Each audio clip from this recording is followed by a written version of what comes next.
All right, it's hump day. It's Wednesday. It's time to talk about guns and stuff and junk and lots of cool stuff. And we're going to talk about fitness because Jared likes fitness. We're going to talk about all kinds of cool stuff. And I am your host, Professor Paul Markle. We're coming to you live. Well, I'm alive and Jared's alive from the official Glass Case of Emotion Studios here on the sunny, well, it's not really sunny today. It's pretty not sunny. It's like London weather. It's overcast and damp and foggy, and it's a good day to be indoors. But there's no snow on the ground. There's no ice, so that's a plus.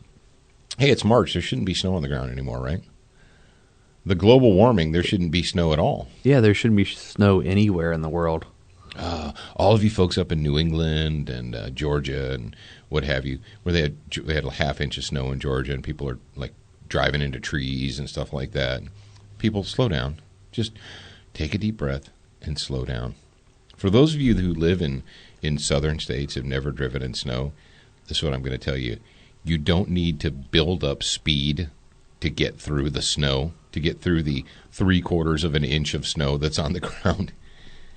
Take your foot off the gas, keep it off of the brakes, and calm down. It'll be okay, I promise.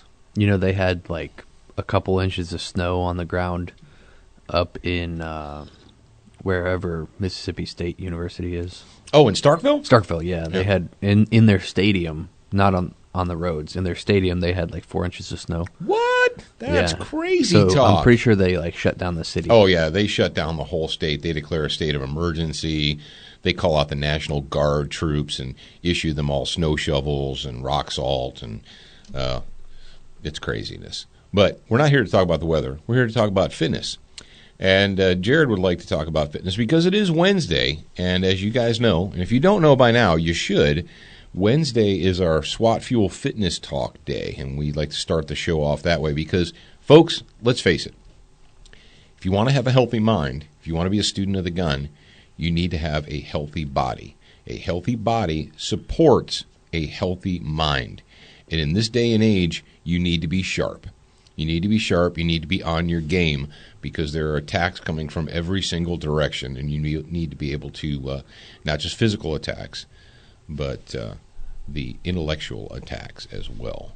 So, Jared, you've got your we talk about having a healthy body, which leads to a healthy mind, and that kind of leads it leads right into directly. And you are welcome for that segue, by the way. Thank you. We talked about the healthy body fueling a healthy mind, but a healthy mind can also fuel a healthy body.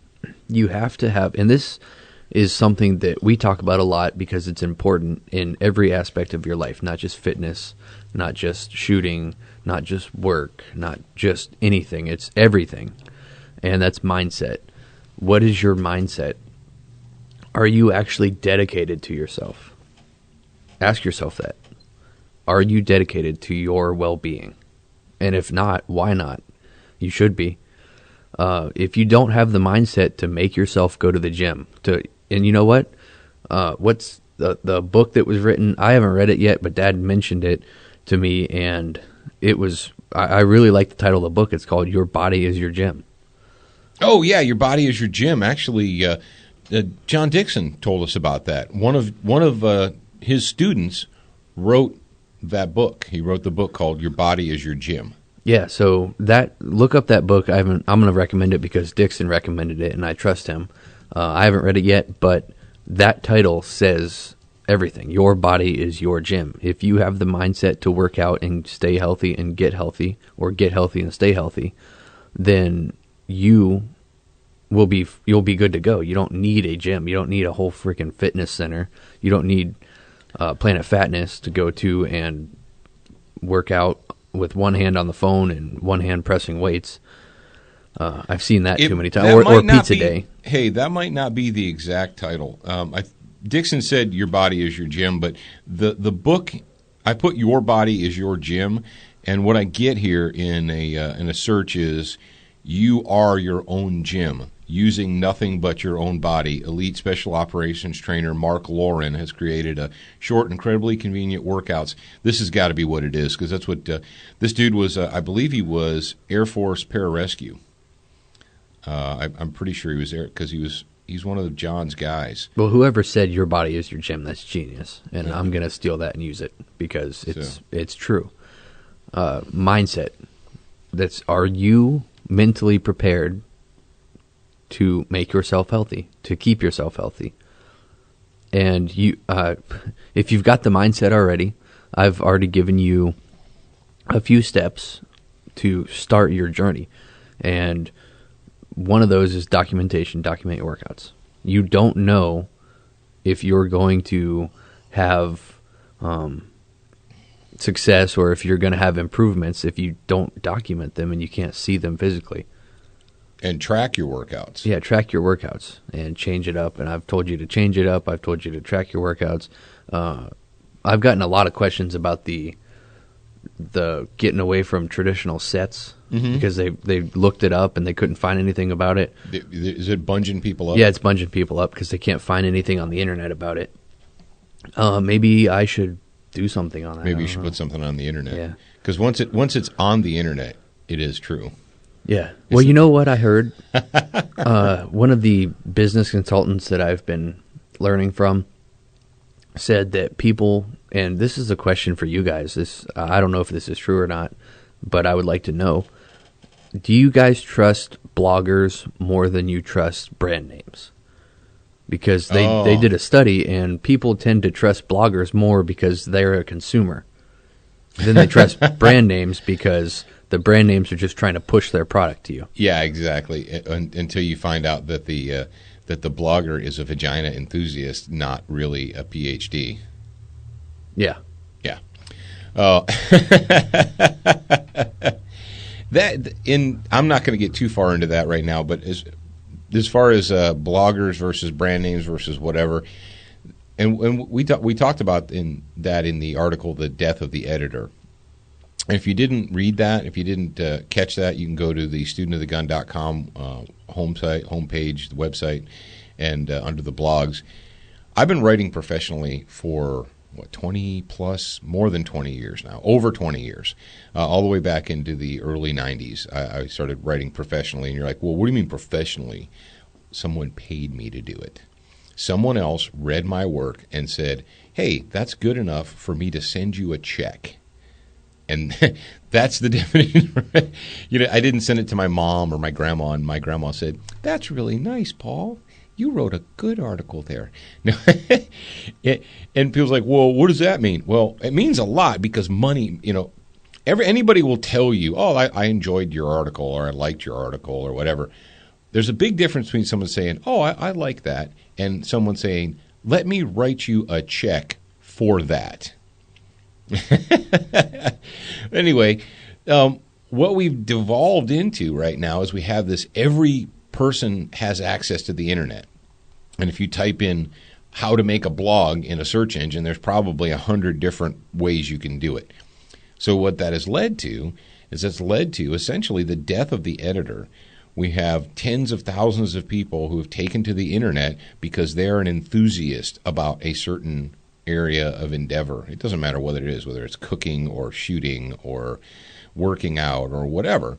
And they've decided that because they know how to use WordPress and they registered a domain name, that now they are a de facto expert. And when I'm just going to talk briefly about this, Jared, and then we're going to jump back into the regular part of the show. But when I did the Death of the Editor article, a lot of people missed the point. And when I said editor, they thought proofreader. An editor is not necessarily a proofreader. That is part of it. But I could get anyone to proofread something. I could give, my wife or a college intern or whatever, I can say, hey, proofread this and make sure that the punctuation is correct and I use the word your instead of you or it instead of is and so, stuff like that. That's simple. An editor actually checks the content. An editor reviews the content and the subject matter. The editor decides what parts are important enough to stay and what parts are not important enough to be in the actual piece. When you edit TV or when you edit a movie, when you edit stuff, rarely are you adding to it, Jared. You are taking away from it. It's like sculpting. You know, when you take a block of clay or marble or whatever, and you have this big block, and you just take stuff away, and you keep taking away and taking away and taking away until you have something that you're proud of. And you know, when you edit TV, you record 60 minutes worth in order to make a 5-minute segment. At least. At least, yeah. So when we're talking about editing work, we're talking about someone looking at it and considering what should be there, what shouldn't be there, what is, you know, factual and what is not factual. And that really is the problem with the death of the editor. It's not the proofreader. You know, like, oh, you misplaced a comma. You're a dummy. I'm not talking about that. I'm talking about the actual material itself. And the editors, in addition to deciding what should be in there and shouldn't be in there, what stays, what goes, what have you, they also gave feedback to the writers. That is the editor's job, in addition to all the other stuff, is to give them feedback. To say, okay, I get what you're doing here, but this is what you need to do to improve your writing. Or you went off on a tangent, needed to shorten that up, or what have you. And that's how writers become better writers. The problem with the blogger world is nobody edits any of their stuff. They sit down, they're like, I know what I'm talking about, I'm a genius, and they drop down 1,000, 5,000 words if they're on crack or whatever, and it's their latest manifesto. And that's what a lot of these blogs become, is their own personal manifestos, and it's not seen or edited or considered by anyone else. And so when you say that, when you said, do people trust bloggers? They do, because a lot of people were raised to think if they read something in a magazine, in a newspaper, in a whatever, that it was fact-checked, that more than one person read it before it was printed. And so they assume they're going into the blogosphere with the same assumptions, that before that was published, printed, sent out, that multiple people reviewed it, they looked at it, they considered it, they fact-checked it, and so forth. That's not the case anymore. It really isn't. Yeah, I guess I agree on that. But from a consumer standpoint, I would trust somebody else that reviewed a product before I trusted the person that was selling it to me. Well, you could say, yeah, they just are trying to sell you something, but let's face facts. Who has more information or who is better equipped to tell you about the functional ballistics of ammunition, Federal or John Smith, who owns guns and uses ammo? Yeah. Federal puts millions of dollars into research, into T&E, testing, evaluation, research and development. Right. Well, John Smith just shoots stuff. Yeah, I'm not saying base your information off of one blogger. If you get like a community of bloggers that are blogging on the same thing and they all have the same opinion, then maybe that's the correct opinion. I don't even trust that, Jared. Look at what happened with tactical rifles. People have. You know why people go into politics, Jared? Yeah. Let me tell you, why do people go into local politics? Because they're pissed off about one issue. Yeah. People run for city council because they're pissed at the water department. People. Harold told me this a long time ago. He said people run for local government because they're mad about something. They're mad about the roads being screwed up. They're mad about sewage. They're mad at the water department, whatever.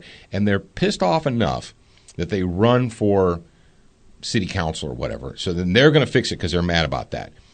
A lot of people that blog, well, no, a large majority of people that blog, I agree, are angry about something or upset about something. They're like, I'm going to take out after this guy. Or, and sadly, and I've seen this, is there are people that are out there that they get a blog or whatever, and they get on here and they get in these forums and they just hack and hack and hack and hack away at a company, not because the company is actually doing something immoral or illegal or wrong, but because they're not happy with the company.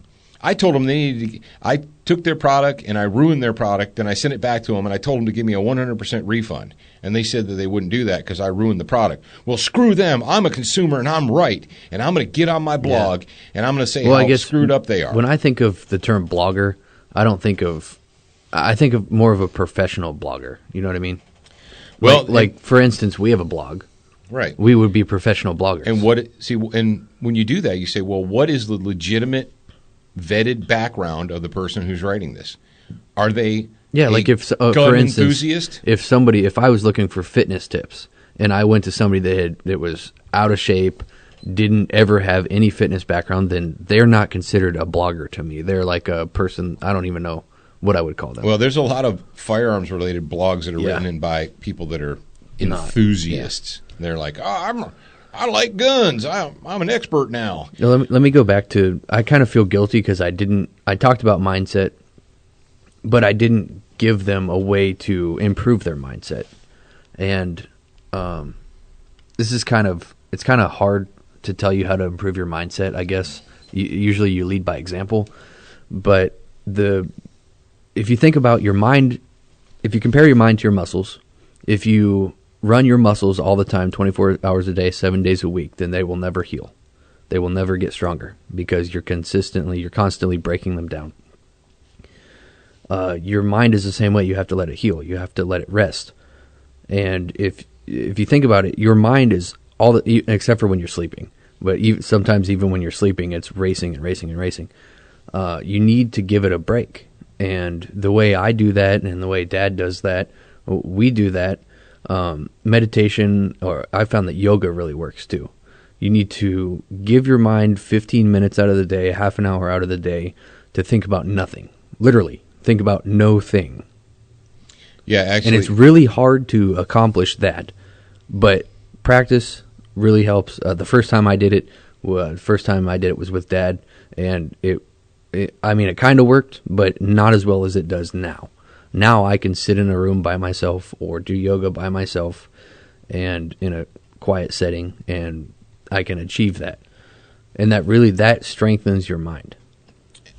And thank you for saying that, Jared. And, I actually didn't think to mention that, but you're absolutely correct. A lot of people overlook and they view meditation. They're like, oh, that's some weird, crazy cultist activity. And no, it's actually not. It's not a cultist activity.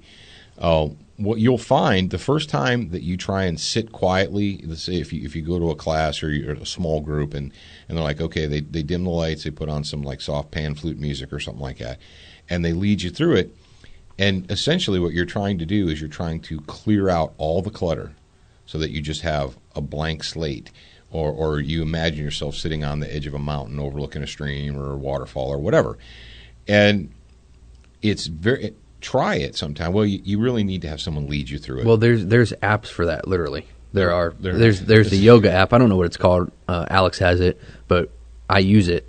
And this lady she tells you what to do. She walks you through the breathing process. Yeah, okay. And she has a very calm voice, so it's easy to do. And the first time you try and do it, you're going to sit there and you close your eyes, and all this stuff's going to be running through your brain. You're going to be like, I got to pick the kids up. I got to do this. I got to pay this bill. I got to do this. And you're like, and you find yourself saying, dude, am I like this all the time? Am I constantly worried about the job and the wife and the kids and the bills and the this and this? And the answer is yes, you are like that. And even when you're sleeping. Right. And so what you need to do is you need to give your mind permission to reset. Now, Jared, after we did that, we worked out physically, and then we turned the lights down and we did our meditation session, and then we got done. Did you not feel? Yeah, you feel refreshed. Mentally refreshed. And physically too. Yeah. So it feels like the other day I did a really hard workout, probably hour and a half, really hard workout. The whole entire hour and a half was working out, not doing nothing. So when you were doing something. Yeah, I was actually doing something. So when I was done, I sat down, or I think I laid down, and I did the little in yoga thing. It's called Shavasa or something like that. I don't remember, but I did that. Sriracha, yeah, Sriracha. And I did that, and after I got done with that, after I was done, I stood back up and I walked out of the building, and I felt refreshed. I felt like I could go run a marathon, not like I just killed myself in the gym, which I did. It was a hard workout. But the point is that you have to rest your mind. Well, rock on. Thank you for that. And let's go ahead and move on to the next segment of Student of the Gun Radio. And this is brought to you by Velocity Triggers, designed for precision. Check those guys out at velocitytriggers.com. And if you're over on their Facebook page, make sure that you tell them that you heard about them via Student of the Gun. And that goes with everybody. Oh, speaking of Facebook pages, I'm going to start pimping myself. If the weekly SWAT Fuel fitness tip, sorry, but it's true. If the weekly SWAT Fuel fitness talk isn't enough for you, go to facebook.com/PTJared. That's personal trainer Jared, Jarrad. And there's a little email sign up form there. Go there, sign up, and you'll get extra fitness tips and motivation and just stuff. He's going to convince you that you will like fitness. All right. Yes. So anyway, back to that. I'm done pimping myself. All right, you're done pimping yourself. So Velocity Triggers, check those guys out. And if you go to their Facebook page, give them a like. Say, hey, I heard about you on Student of the Gun. XS Sites, the fastest sites in any light, the ones that bring us the weekly good guy of the week. If you have XS Sites, you should be a good guy. You're the designated good guy. Brownells at brownells.com. If you own a gun, Brownells has something for you, and they've been serious about guns, about firearms, since 1939. Oh, moving on. We actually, Jared, just shared a couple of blog articles with you. Speaking of blogs, I didn't even plan on saying this, but it just kind of works together. We've got one for the Student of the Gun public on studentofthegun.com, and it's entitled, Who the Hell is Hunter S. Thompson? And then we've got another one for the Patriot Fire Team people. And if you haven't signed up for Patriot Fire Team, if you're not on the website, you really should do that. And now, Jared, is the Patriot Fire Team blog, it's going directly via email to the people, or are you going to make it public as well? Or are you going to do both? It's going to be on the patriotfireteam.com. Okay. But I'll email it to the Patriot Fire Team list. Well, yeah, and if you haven't checked it out yet, it is Wednesday, so go to either your inbox or go to PFT, patriotfireteam.com, and it should be right there. But it's about rights in the majority. And the question I posed in that article is, do you need to be a part of the majority in order to have rights?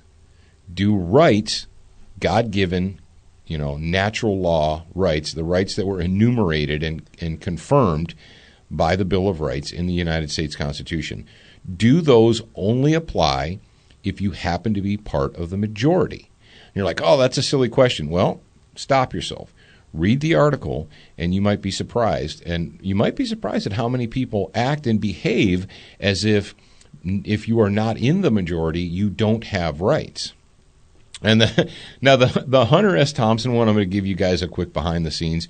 A lot of you probably already read the article. If you haven't read the article, just jump over to studentofthegun.com and read it.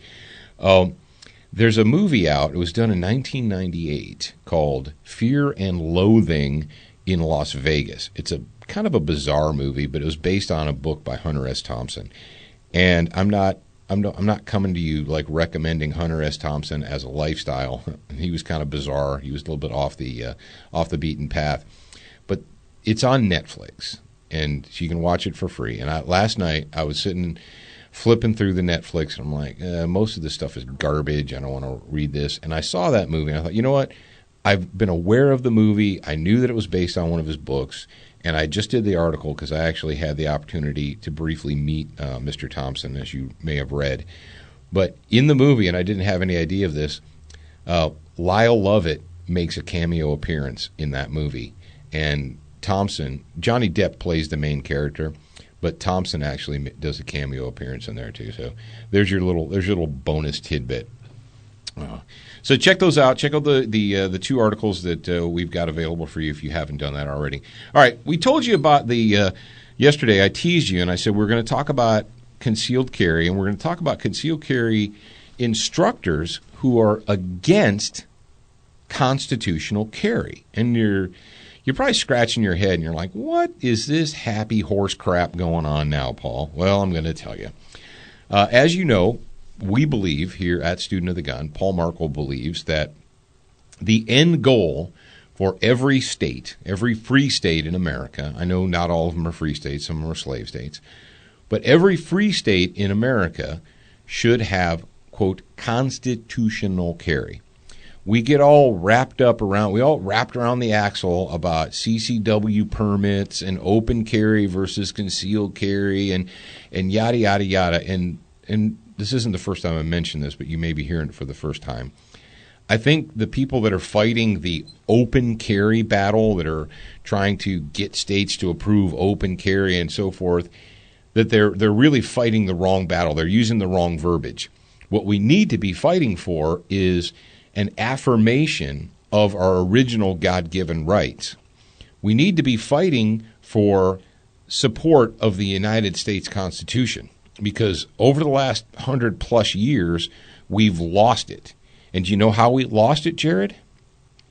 I'm going to tell you. How do we lose it? By being what? Distracted. No. Ignorant. The R word. Reasonable. Oh, reasonable. Yeah, reasonable. I said there's a lot of There's a lot of R words. There's a lot of R But, words. no, because, all right, think about it like this. When we founded this nation, the people who inhabited the nation understood that it was every man's right. The people, they codified that. They didn't create it. People were like, oh, well, you know, the only reason you think you can carry a gun is because Thomas Jefferson said so. No, what Thomas Jefferson and Madison, James Madison and all the founding fathers, what they did when they wrote the Constitution and then the Bill of Rights to go with that, was they understood that those were God-given rights. Those were inalienable rights. You might have heard that term in one of these big documents out there, inalienable rights. An inalienable right is not only a right that cannot be taken away from you by man, it is also a right that you cannot surrender on your own. Did you know that? Yes, there you go. No one can require you to surrender your inalienable rights. And there are very few of them, but they're very important. And it's been codified that every human being has the right to self-defense, to defend themselves, their families, and their communities. And how do we do that? Well, historically, we do it with the stone, the stick, the sword, or the firearm. And this gun control thing is not new. It used to be sword control. It used to be lance control. It used to be spear control. It used to be anything that the state can use to oppress you, you're not allowed to have. Gun control is not new on planet Earth. It just was a different object. Well, folks, what we think that we need to do in the United States is we need to return to the founding documents. We need to reaffirm what we knew was true all along, and that is the Constitution of the United States supports people being armed to keep and bear. Keep means to own, to possess. Bear means to actually carry. So what do we have right now? Well, we've got several states. We have Vermont, we have Arizona, we have Alaska. Who else? Is there one other that has affirmed constitutional carry? But those are the big three. Did you say Arizona? Yeah, Arizona, Alaska, Vermont. People are like, this is Vermont. It's not New Hampshire. New Hampshire is actually pushing for it. Well, what we've seen here in the last several months and so forth is states that are actually doing that, that are actually, they have state legislators who are pushing for constitutional carry, that the elimination of permits, of the permit system. And we all understand and we realize that a permit system is a permission slip. And like in Mississippi, we're kind of halfway there, because you can lawfully open carry a handgun anywhere in the state with the exception of inside of a courthouse and yada, yada. You know what I mean? But you have to get a permission slip from the government. Now, it's relatively easy to get the permission slip because your basic permission slip only requires that you be a lawful resident of the state. That's it. And then you pass a non-felony background check and so forth, and you pay the money. Well, what have we got in Kansas? We reported this to you a couple of weeks ago, maybe a month ago or so, that in the state of Kansas, in the Jayhawk state, that they were pushing for constitutional carry. And so you're like, oh, well, rock on. Good job. Well, you might think that all gun people, that all pro-gun people would be for that. Wouldn't you think that, Jared? I mean, would that not be the logical thing? Yeah, I would think so. That if you're on the team, that you think that maybe, that's a good thing? Well, apparently not everybody does. And this story comes to us from BearingArms.com. It says, excuse me, concealed carry instructors push back against constitutional carry in Kansas. A bill that, and the story is by Bob Owens, dated February 27th, 2015. A bill that would allow owners to carry a concealed, would allow gun owners to carry a concealed weapon without a permit or mandatory training, almost universally known as constitutional carry, is gaining steam in Kansas. The bill passed the Kansas Senate and is moving on to the House. Constitutional carry is part of the expansion of concealed carry rights across the nation in recent years. And as we know, that is the original purpose of the document. That's the original purpose of the Second Amendment, is that you don't have to seek permission from the state, right? It's your God-given right, not part of natural rights. Well, constitutional carry is a part of the expansion. So while there are currently a handful of states that allow the practice of carrying openly or concealed without a permit, a number of states have constitutional carry bills in front of them, and we talked about that. And it promises to be a state-by-state issue for years to come.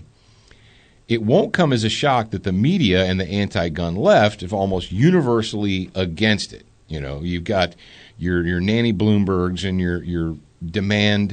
your mom's demanding more bedroom action, and your mayors for gun sense and all that other nonsense that we know they're just leftists that support the big state. However, somebody has jumped in here and decided that they're going to join with Nanny Bloomberg and Shannon the Sandwich Maker and all these other elitist turds who don't want you to be able to possess firearms or think that that needs to be restricted. That is a right that needs to be restricted. It says, however, there's a significant number of gun owners, including concealed carry instructors in Kansas, that are against constitutional carry. We've got a quote here. It says, "Every bullet that leaves that gun, just consider that there's an attorney's name on it," says Mike Yoder, a concealed carry instructor. Actually, that's the opposite, Mike. You don't put the attorney's name on the bullet. It's your name. Yeah. Or your social security number, whatever. I've heard that term, but people say, imagine that every bullet has your social security number inscribed on it and that you're responsible for it. Not an attorney's name.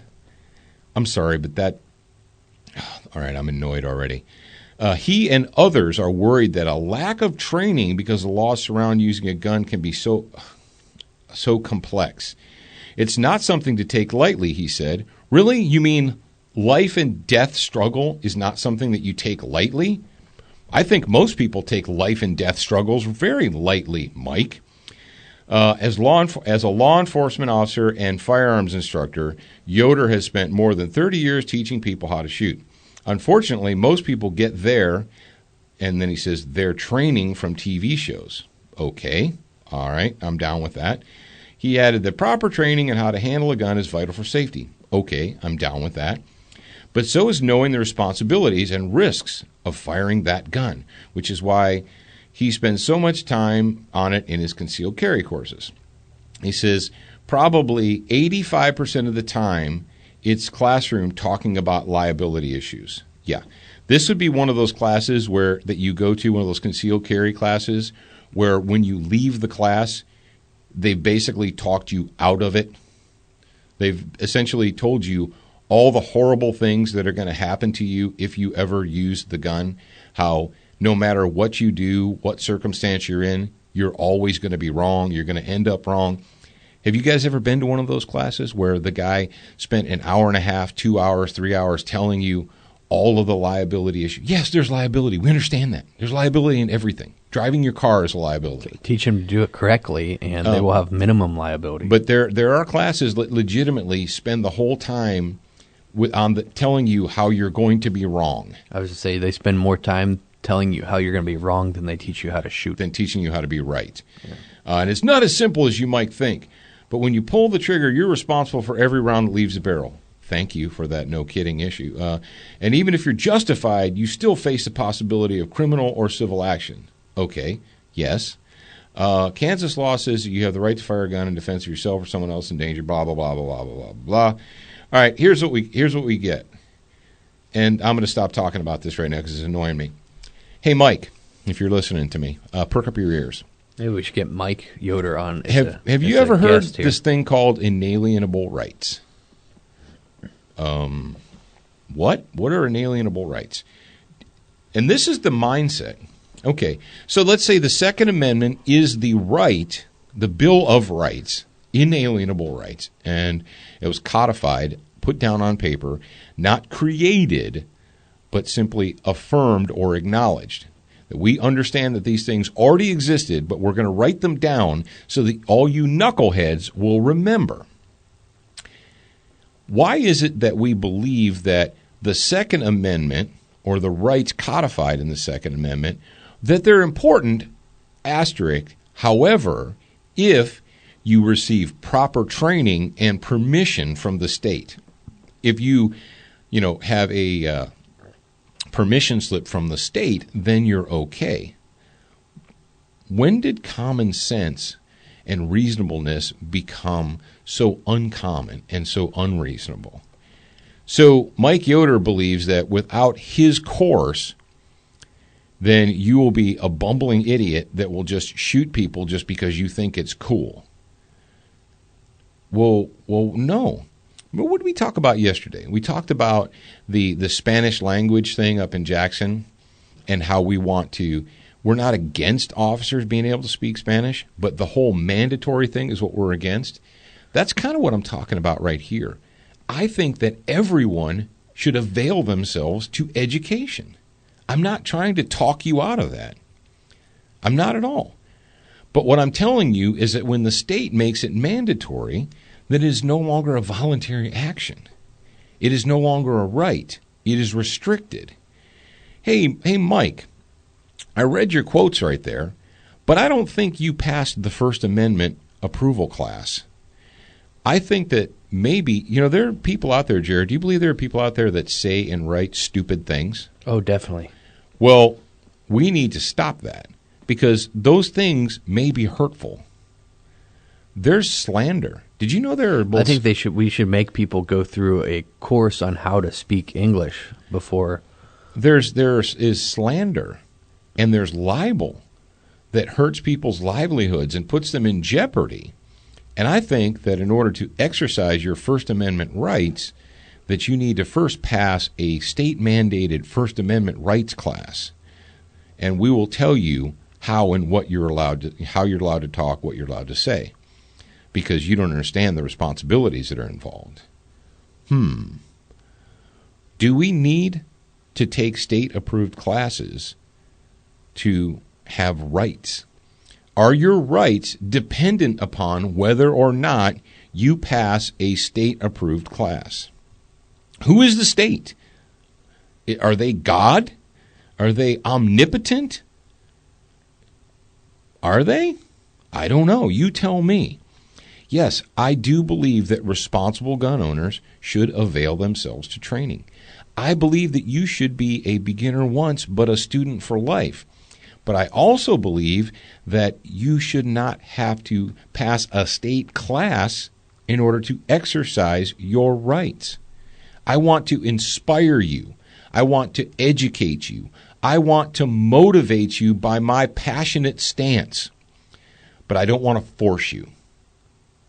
And people like Mike don't trust you.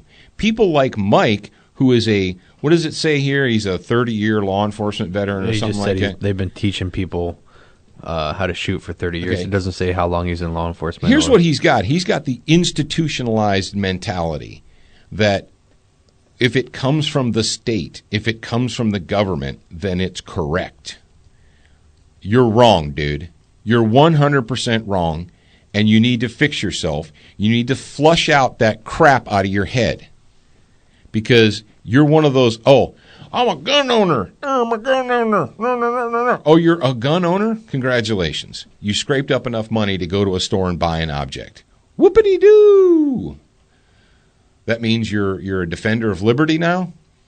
That means you understand the founding of this nation because you bought an object?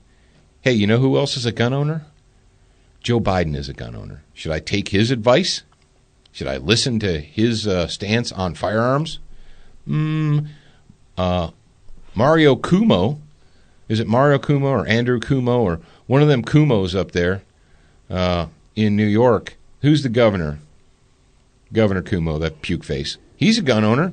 He puts on his pheasant hunting costume and takes his over-under out to some cornfield to pose for pictures every 4 years when he wants to run for governor. He's a gun owner. Should I take his advice? Well, he's a gun owner. He obviously has a say in it. Stop it, folks. A firearm is an instrument of liberty. That's how we view it. All right, let's move on to good news. Let's talk about some good news. This comes to us from one of you guys out there. You made us aware of it. We've seen it actually several different places, and it's from WOWKTV.com, channel 13, and it says, full West Virginia Senate passes Firearms Act of 2015 to eliminate the need for concealed carry permits in Virginia, or West Virginia. On February 27th, the West Virginia Senate passed a bill that would allow anyone over the age of 18 to carry a concealed weapon in West Virginia without a permit. Over the age of 18? Yes. That's awesome. It says Senator Mike Romano, Democrat, Harrison County, offered 3 amendments before the bill passed in the Senate with only 2 votes against it. Yada, yada, yada. That says these 2 knuckleheads are the only dissenting votes. Yada, yada, yada. Romano ultimately voted for the bill. I was only 18. Da, da, da, da, da. All right, so long story short. A Democrat voted for that bill? Yeah. West Virginia's upside down. They've got like Democrats acting like Republicans, Republicans acting like Democrats up there. But and it's currently, according to the website, 35 degrees in Huntington, West Virginia. So there you go. Good on you. Yeah, we've got another state where they're pushing for constitutional carry. And we say, rock on. I think that's fantastic. Now, Jared, I yacked and talked, and we talked about fitness and all that other stuff, and it looks like, are we going to have time to squeeze in the Great White North update, or are we going to save it for tomorrow? How long? 42? Can you make it quick? Yeah, I can make it quick. Go ahead and bump me in, dude.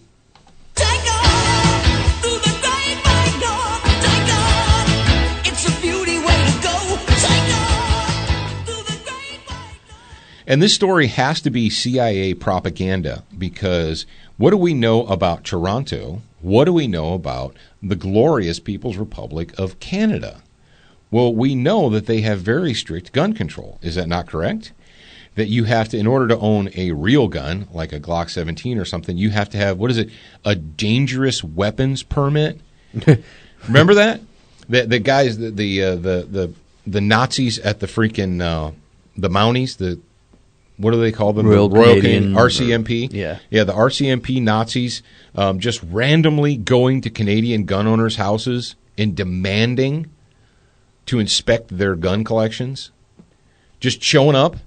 Well, that is gun control. That is tyranny, and that's what you've got in Canada in the Great White North. But according to this story, it says 2 dead after shooting in Toronto McDonald's. What?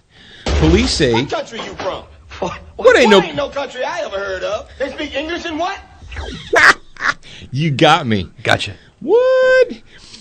Police say 2 men are dead and a third injured after an altercation at an East End Toronto McDonald's escalated and multiple shots were fired early Saturday morning. Detective Sergeant Terry Brown, with an E, says an armed security guard who was apparently in the restaurant to buy food discharged his weapon following a significant physical altercation with 2 men. Brown said the altercation took place somewhere near the food counter and that there were 15 to 20 customers inside. Police say that the 2 unidentified men, believed to be aged 25 and 40, were pronounced dead at the scene, while the security guard was taken to the hospital and treated for a hand injury. Brown said the guard, who is employed nearby, is cooperating with investigators. Yada, yada, yada, yada. Well, why would you need that? I don't understand why you would need to use a gun in Canada when gun control makes us safe. Doesn't gun control make us safe, Jared? Yeah, it works. You know that. I'm sorry, this doesn't make any sense to me, because the more gun control you have, the less violent crime you have. That it's been proven by Shannon and Nanny Bloomberg and Cuomo and all those people. So you mean that there may be a time when someone needs to use a firearm in a positive manner to stop people from attacking them? This is just crazy. That's craziness. I don't even understand. But, that you got a shooting in Toronto, and legitimately I thought that there was no need to shoot anyone because they had all that gun control. Strange things are afoot in the Great White North.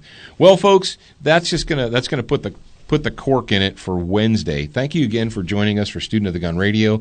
Thank you for downloading the mobile app on your Android phone, on your iPhone. You can do that for free thanks to our friends at Century Arms. Don't forget to follow us on studentofthegun.com each and every day, all the time. Follow the blog. And if you haven't signed up for the free newsletter yet, you should do that. Tomorrow is Thursday, and we've got a story here that says, Court sides with the state on gun control. I wonder where that would be. Where would you have a court siding with the state against the citizens in a gun control issue? Well, we're going to talk about that tomorrow on the radio, and so stay tuned. Remember, what are you? You're a beginner once, but you should be a student for life.